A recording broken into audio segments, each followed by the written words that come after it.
یہ چیزیں جب شروع ہونے لگی تو اب اللہ تعالیٰ نے کیا کیا اور بادشاہ کی جانب سے آرڈر جاری ہو گیا. قاضی ابراہیم ایک دن آیا, حاجی ابراہیم, اس نے آ کر بادشاہ کو ایک حدیث سنائی.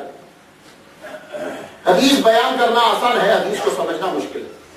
اس لیے ہم سب لوگ امام اعظم کے مقلد ہیں, امام بخاری کے مقلد نہیں ہیں. حدیث بیان کرنا آسان ہے, حدیث کو سمجھ کر بیان کرنا یہ بڑا مشکل ہے. کیا رکھیے گا حدیث تو تم بھی سارے محدث بیٹھے ہو, انٹرنیٹ پہ ساری حدیثیں ہیں تو بیان کرو محدث ہو, لیکن امام اعظم نہیں بن سکتے, کیونکہ حدیث کو پڑھ لینا آسان ہے, بیان کر دینا آسان ہے, اس سے مسئلے کو سمجھنا یہ خدا جب عطا کرتا ہے تبھی آ رہا ہے. یہ بات یاد رکھیے. تو یہ آج کل کیوں مسئلہ کھڑا ہوا؟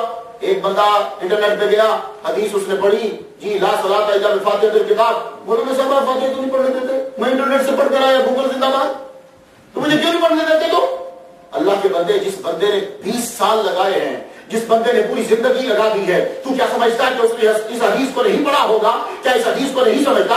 امام اعظم اس حدیث کو نہیں سمجھتے؟ نہیں. تو یہی مسئلہ ہے, حدیث کو پڑھ لینا اور ہے, اور حدیث کو سمجھنا یہ بڑا مشکل ہوتا ہے. تو حدیث اس نے آ کر بیان کی کہ حضور صلی اللہ علیہ وسلم کے سامنے ایک صحابی کا بچہ ہے. یہ پر بادشاہ کے دربار میں حدیث بیان ہو رہی ہے.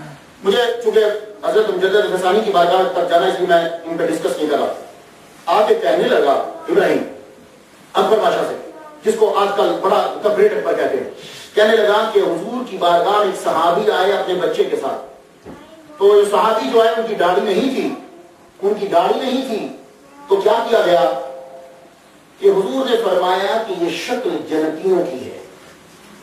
اب وہ مولوی اپنی بات کر کے, مولوی نہیں کہا, ملا اپنی بات کر کے سائڈ پہ ہو گیا.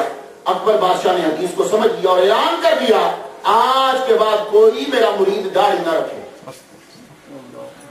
تو یہ کس کی خرابی تھی؟ اکبر کی خرابی نہیں ہے. اکبر بادشاہ تو صرف 13 سال کی عمر میں بادشاہ بن گیا, 13 ایئرز اولڈ ہے, اور وہ بادشاہ بن گیا. اس کو کوئی علم نہیں اس نے پڑھا, کسی دربار, کسی وہ مکتب میں نہیں گیا. پہلے وہ کبوتر بازی کرتا رہا, اس کے بعد وہ کتے لڑاتا رہا, اس کے بعد وہ گھوڑے دوڑاتا رہا, اس کے بعد وہ باز لڑاتا رہا. یہ 4 اکبر بادشاہ کے بچپن کے شوق ہیں.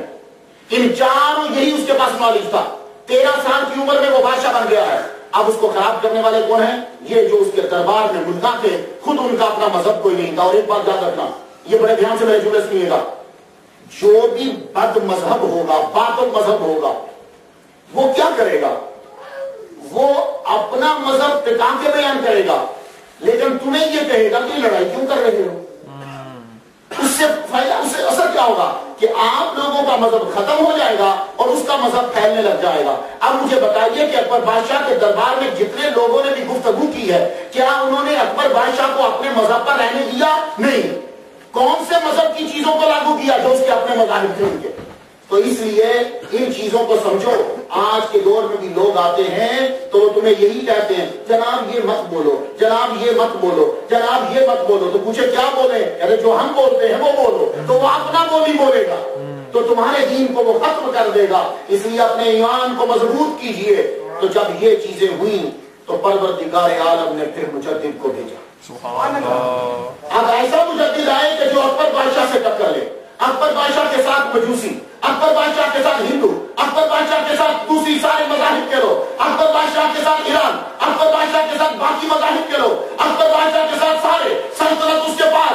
اب وہ آئے کہ جو عمر کا بیٹا ہو, سبحان اللہ. اب وہ آئے کہ جو عمر جیسی پاور رکھے, کہ جس کے نام سے کاپ جائیں. مجدد الفسانی جس جگہ پیدا ہوئے اسے سرہند کہتے ہیں آج کل. وہ سکھوں